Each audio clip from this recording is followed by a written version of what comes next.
Domov. Mohlo by sa zdať, že v tomto mužskom svete má silnejšie pohlavie vo všetkom navrch, až kým nepríde reč na rodičovstvo. Po rozchode rodičov je zvyčajne otec tým, kto ťahá za kratší koniec. V takmer 90% prípadov totiž súdy zveria starostlivosť o dieťa matke. Rok a pol už však aj slovenský zákon pozná pojem striedavá osobná starostlivosť. Akurát to doteraz príliš nefungovalo. Švédsko 94%, Nemecko 40%, Francúzsko 23% a Slovensko 4%.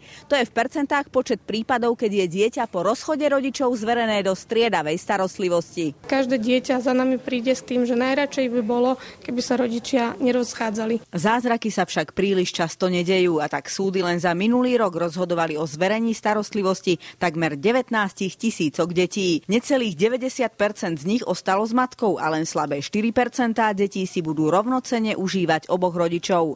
K prekonaniu stereotypnej predstavy, že dieťa patrí matke, máme ešte ďaleko.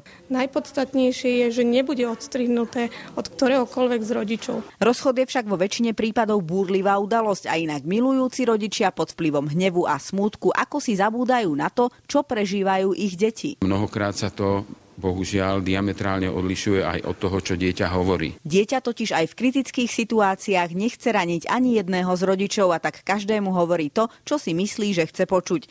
Dvaja ľudia však dieťaťu dali život a ich rozchodom sa jeho právo na oboch rodičov neruší. Obhajovať tento nárok bude od marca nová interná norma pre kolízne opatrovníčky. To by mal byť taký kontrolný zoznam jednotlivých úkonov, aby kvalifikovaným spôsobom mohol posúdiť, aké je vlastne najlepšie usporiadanie pre to dieťa. Prioritou by pritom malo byť dosiahnutie dohody o striedavej starostlivosti, samozrejme s ohľadom na vôľu a potreby dieťaťa. Našťastie máme aj zrelých rodičov, ktorí dieťa nepoužívajú ako zbraň. Všetky informácie o čo najlepšom riešení pre dieťa sú aj na novospustenej stránke pre nielen rozchádzajúcich sa rodičov. Mariana Mašátová, televízia Joj.